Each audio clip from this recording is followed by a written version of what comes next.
Hey guys, it's the Geek here, and welcome to another build here on my channel. And this one in particular is for my Asylum challenge that I will be doing.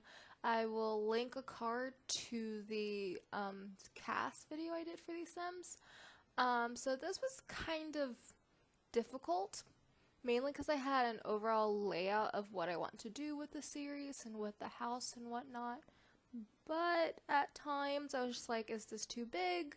But then I'm just like, we have 8 Sims and they're all going to have to do their own little thing, so I don't want it too small. So kind of the storyline I'm going with this house, I think will make a little bit more sense later on, especially with how empty the house is at times, is that the 8 Sims are part of a program instituted by their state. Let's pretend this is in the United States, where they are allowing some of their patients to live in a house together and get reacclimated to the real world. And I don't know about other states and their policies in terms of mental health, since I want this to be a fairly realistic Asylum challenge build, but the state I currently live in, we don't really have the best in terms of mental health programs. So using that, I kind of thought, just to make them look good, they got themselves a house for them to live in, but it's not the best, to kind of explain some of the features and why it's very bland. But still following the rules. So to say, like, some of the rules are you have to buy the cheapest of everything, but I figured, like, the outside stuff, which they're not going to really change, could be, like, the only exception to that. But everything else in the house is the cheapest one I could find, of everything. Like, these in the kitchen are all the used items that came with City Living, which are the cheapest. And since I'm doing the medium difficulty challenge, we are going to be able to upgrade different things in the house, which is one of my favorite things to do in The Sims, is to upgrade. I don't know why, please don't really ask me why, but I love to upgrade things. So, like, for that reason, I kept it very small. And a couple of the recent packs that I did download for my game are seasons, so we're going to play a little bit with seasons, I guess. I chose spring. I didn't really have a preference, I just chose springs because I thought it would help a little bit. And here I left to go do my laundry, ironically enough, so unfortunately it's paused for a little bit as I go get my laundry.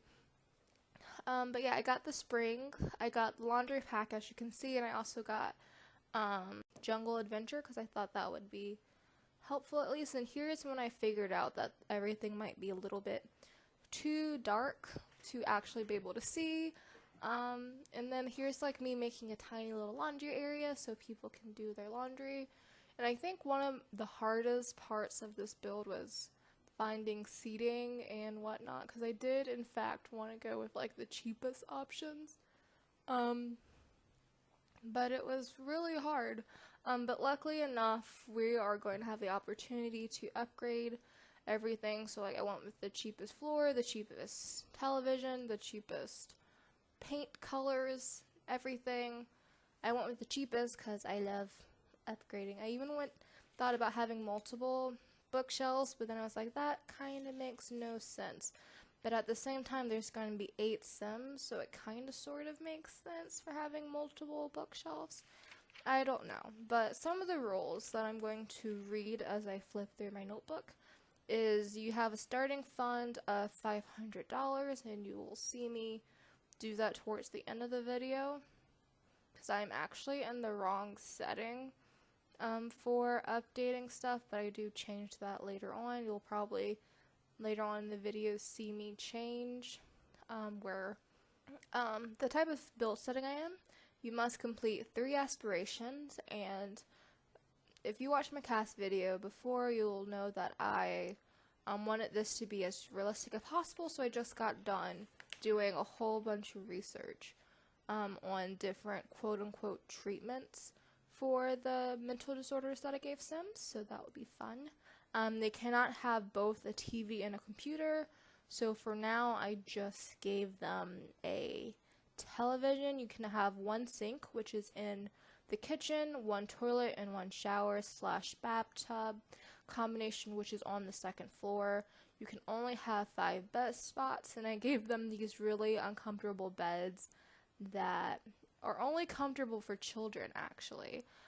So it will be kind of interesting how sleep goes to begin with in this household.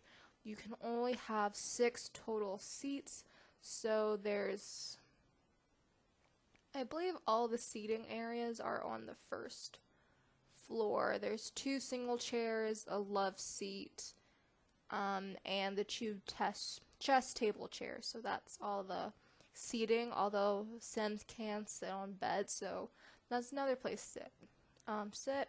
And there can only be 5 skill building items. Computers, stoves, bookcases, mirrors, and TVs don't count. And I think I'm also going to go with the getting different things for cooking aren't going to count, because like, if you want a barbecue, having a barbecue is like the same thing as having a stove. Realistically, I don't see there's a difference, but towards the end of the video, you'll notice I lost count of how many skill building items there are in the house. Over the course of time, I might decide that other items aren't, because I wanted a stereo, but I wasn't too sure as to whether or not that should count as a skill building item. I might say like dance doesn't really count as a skill. According to the aspirations, I'm pretty sure there's not, so there's going to be a punching bag, an easel, a chess table, a yoga mat, and the piano. So those are going to be the 5 skill building items. And for like the other rules, such as jobs and whatnot, I'm going to probably go into a randomizer, choosing Bobby thingy, something like that, because I honestly want to play as all 8 of these Sims and I can't choose. So what I'll probably do is roll a die and see what happens. So I hope you guys check out this new series that I'm going to be adding to the channel, and I will see you guys there. Bye!